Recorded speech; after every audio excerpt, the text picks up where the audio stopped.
RSS से बहुत उम्मीद रखी थी कि आरएसएस के लोग, प्रमुख लोग निर्भयता से सामने आएंगे और ये बदले की अहंकार की राजनीति को रोकने की कोशिश करेंगे। ये इस देश की जनता की उम्मीद थी, हमारे जैसे जो विपक्ष के लोग हैं उनकी भी उम्मीद थी, लेकिन ये नहीं हुआ। जब आपातकाल आया था 1975 में इंदिरा जी ने, तो बाला साहेब देवरस आरएसएस के सरसंघ चालक थे और सरसंघ चालक ने उस तानाशाही को उस वक्त विरोध किया था और उनको जेल में डाला गया था। क्या हम भूल नहीं सकते।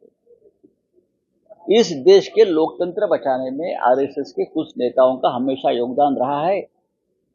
वो जेल भी गए, लेकिन 10 साल में हमने बहुत विपरीत देखा। जरूर अहंकार को अगर किसी ने रोका है, वो जनता ने रोका है। अहंकार की राजनीति को जनता ने रोका है।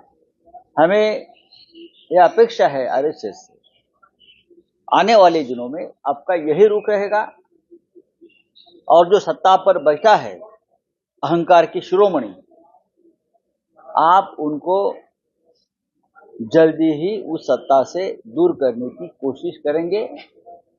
हमें विश्वास है कि आप ये कर सकते हैं। देखिए, देवाचा न्याय काय असतो, आम्ही जनतेला जनार्दन म्हणतो।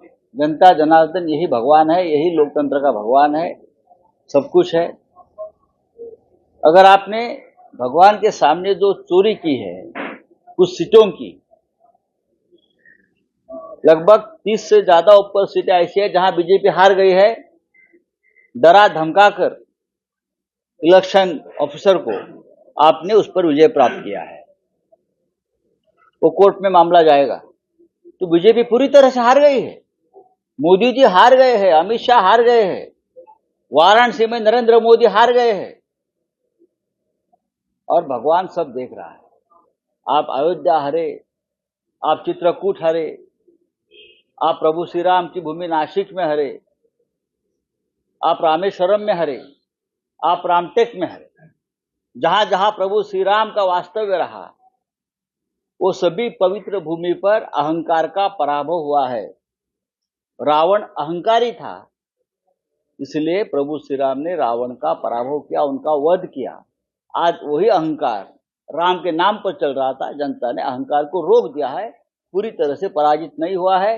वो काम आरएसएस को करना पड़ेगा। अजीत पवार की जो पार्टी उसने अच्छा नहीं किया, छगन भुजबल कह रहे हैं हमें 4 सीटें दी गई, उसमें से हम एक जीत के आए, बाकी बीजेपी के ऊपर सवाल उठाए, बाकी सीटें। देखिए, उनकी पार्टी है, गुलाम ज्यादा आवाज नहीं उठा सकता। गुलाम जो होता है किसी पार्टी का आश्रित होता है। जब ब्रिटिश का ईस्ट इंडिया कंपनी की सरकार थी तो सभी राजे राजवाड़े उनके गुलाम थे, जिसे आप मराठी में मांडलिक बोलते हैं। सभी उनकी चाकरी में थे, उनकी सेवा में थे। जो तनख्वाह उनसे मिलती थी उस पर खुश थे। इंदिरा गांधी ने तनख्वाहें बंद कर दी। अब ईस्ट इंडिया कंपनी गुजरात जो है, अब उसके जो आश्रित राजा है सब, चाहे एकनाथ शिंदे हो, चाहे अजित पवार हो, चाहे और कोई हो, वो अभी कहां से आवाज उठाएंगे? वो तो आश्रित है। ये तो ईडी सीबीआई की फाइलें आपकी खुल जाएगी, आप चुप बैठिए।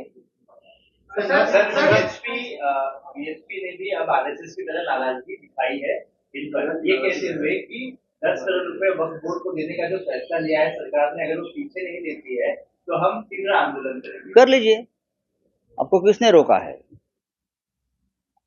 आपको किसने रोका है? ये आपकी सरकार है, आपने सरकार लाई है। तो गवर्नमेंट ने रीअपॉइंट किया है अजीत डोवाल को और पीके मिश्रा को, जो प्रिंसिपल सेक्रेटरी हैं, इन दोनों को वापस से रीअपॉइंट किया। ये प्रधानमंत्री का अधिकार होता है। ये कोई राजनीतिक उसका ऊपर में टिप्पणी नहीं करूंगा। ये प्रधानमंत्री का अधिकार होता है और प्रधानमंत्री अपॉइंटमेंट करते हैं।